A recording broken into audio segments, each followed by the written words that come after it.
Hi guys and welcome back. It's Sunday the 13th of October, and before we get into our topic for today, our game of choice this week is Golden Axe the Duel on the Sega Saturn.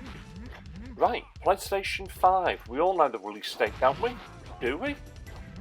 I'm going to break down for you a few more facts. There's still plenty of rumours and speculation, but let's get into this one.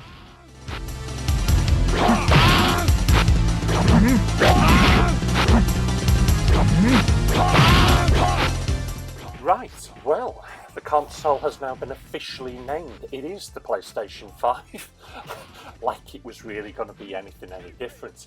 But Sony have also confirmed this. So yes, it is the PlayStation 5, and they have also, well, they've given us a release date. They've told us it is the holidays 2020.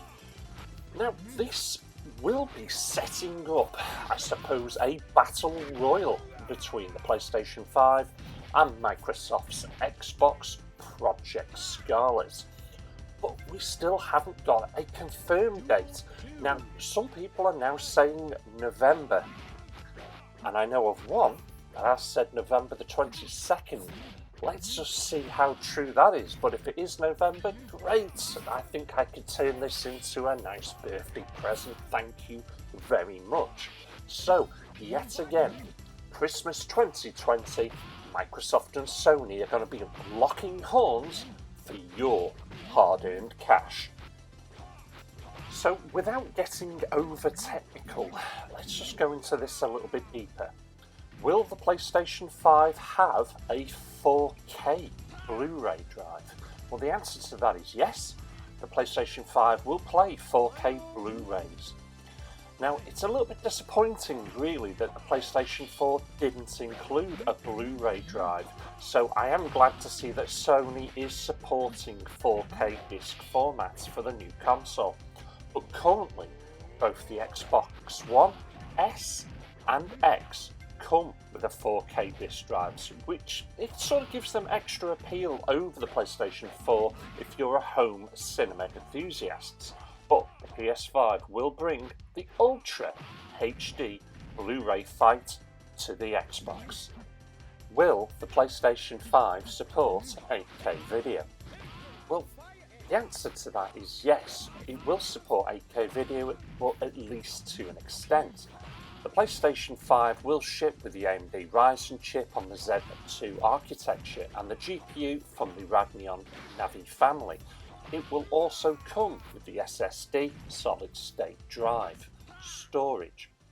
The promise of this trio of hardware is fast load times, large bandwidth capabilities, and basically tons of graphic grunt. Enough grunt for true native 8K gaming? Perhaps, but possibly only when dealing with simpler titles.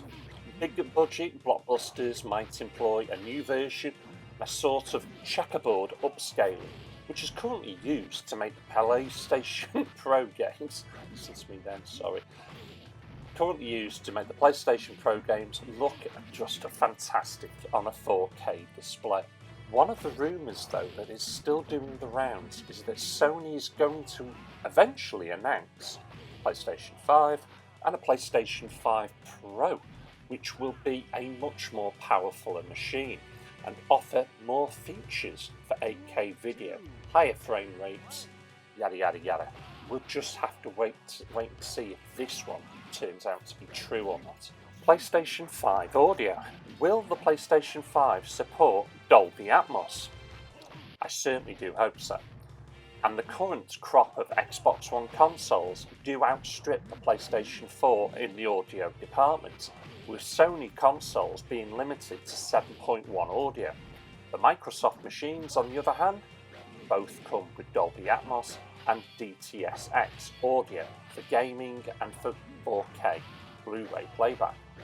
Although Mark Kearney has promised that the PlayStation 5 will herald a new gold standard in audio. It's claimed a redesign of the 3D audio engine will deliver a more immersed sound, and this will apparently require no new hardware to achieve it. It will simply work through your existing TV speakers and compatible headphones. Now make of that as what you will, but could this mean that the console will be compatible with Sony's 360 reality audio format? Oh, I really do hope so, because that is going to be an absolute incredible sound. PlayStation 5 console. Well, we've yet to really have a true look at it.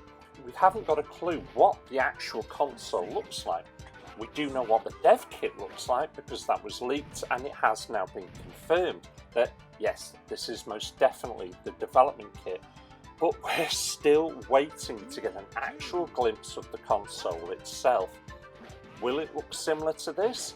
I don't know, to be quite honest. We have yet to find out. PlayStation 5 VR. Will the PlayStation 5 be PSVR compatible? Well, most certainly. Comments from Mark Kearney point towards an even bigger VR push from Sony with the PS5. The VR technology is set to be hard designed into the build of the GPU. He didn't mention whether there would be a PlayStation VR 2 headset launched to go with the PS5 though.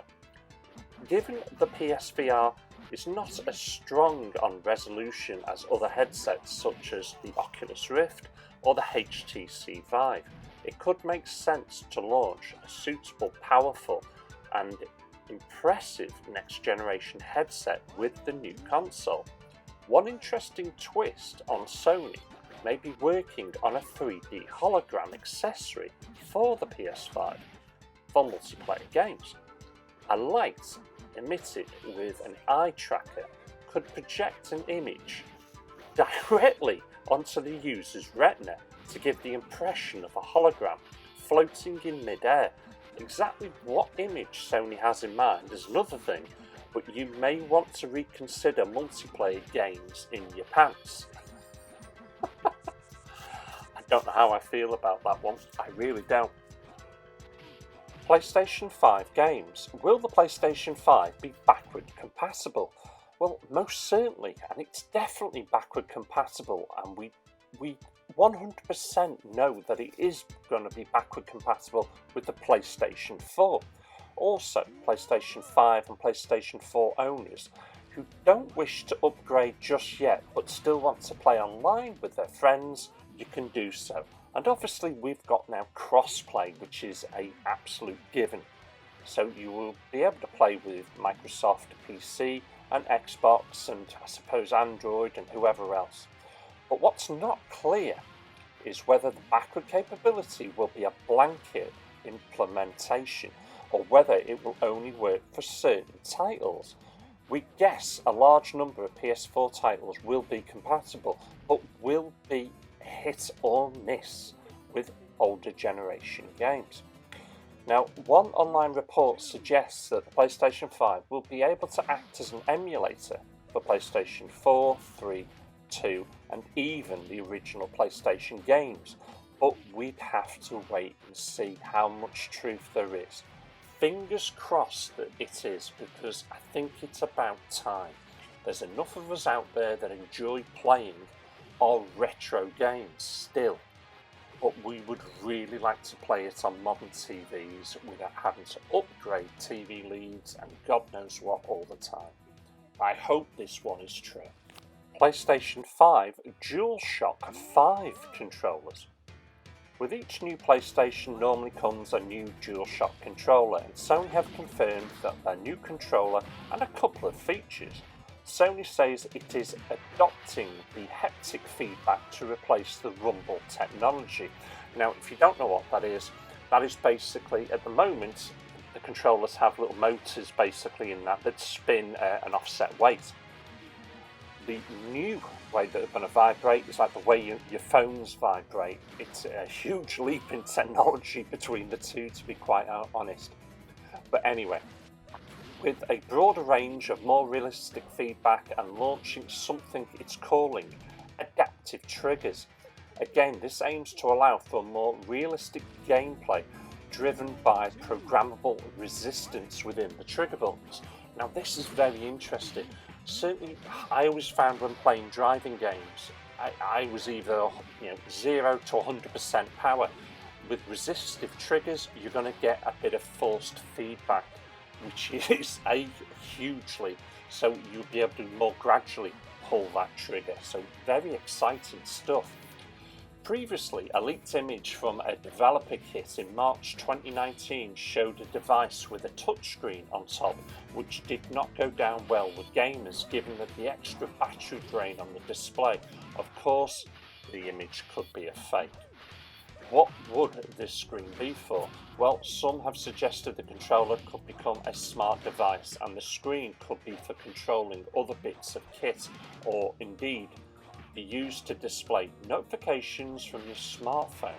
Whether this is a kind of interruptive Swiss Army knife design is really what people want is debatable. Automatic charging over Wi-Fi has been discussed by fans as a way of powering such a controller, and while it sounds interesting, all of this technology would almost certainly add extra pounds to the final retail price. We're gonna have to wait and see. Let's get on to the PlayStation 5 price. Now, looking back at other launch titles, the PlayStation 2 launched at £299. That's $299 as well. The PlayStation 3 did start at £425, $499. And the PlayStation 4 did originally come out at £350, $399. Now, the sensible guide at the moment is your PlayStation 5 is going to cost £499, $499. Now, the trade war between China and America may well have an effect when it comes to the manufacture and shipping. Indeed, back in June 2019, Nintendo, Sony and Microsoft issued a joint statement warning of such price rises in a trade war continues. Enjoy that one at your own leisure. The result could mean a considerably more expensive device, another reason perhaps why there may be two consoles launched, a more expensive PlayStation 5 Pro and a more affordable PlayStation 5. We will find out closer to the launch title. The only other things then left for me to add is that the PlayStation 5 user interface is going to be overhauled.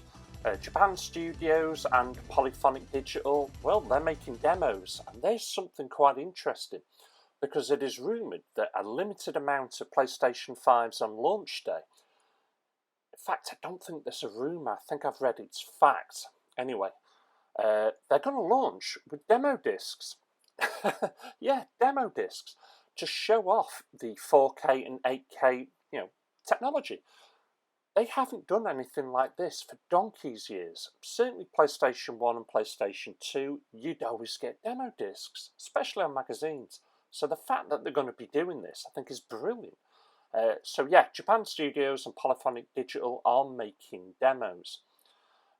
Anything else? Yes, the DualShock controller will have USB-C charging support. Oh, at last, absolutely at last. You will also be able to download and install parts of games separately. Now, this is a fantastic feature, I feel, because certainly a lot of online games, I don't want to maybe play them online at first. I only want to play the actual campaign first. So I'll be saving space on my SSD drive. Blu-ray tracing, I mean, that is fantastic. I suggest you actually look that up because it will make the games look more realistic, and this will also be used with the sound. But to try and put it into a little bit of layman's terms, if you can see the light coming through at your window right now, that's one light source, but that light bounces off everything in the room. It changes colour, it distorts the light. This is what ray tracing does. And the fact that it'll also be able to do that with the audio, so underwater and all that, and the effects, that is a fantastic leap in technology, and I cannot wait for that. And I think that's it. I think that's me just about summing this one up now. I hope you've enjoyed this. I hope you found it very informative. I've certainly enjoyed bringing this one to you. Let me know your thoughts and feelings in the comments below. I'd like to thank you for your support. I'd like to thank you for subscribing. Please consider leaving me a big thumbs up as well, because it really helps. I'll catch you all again. Take care.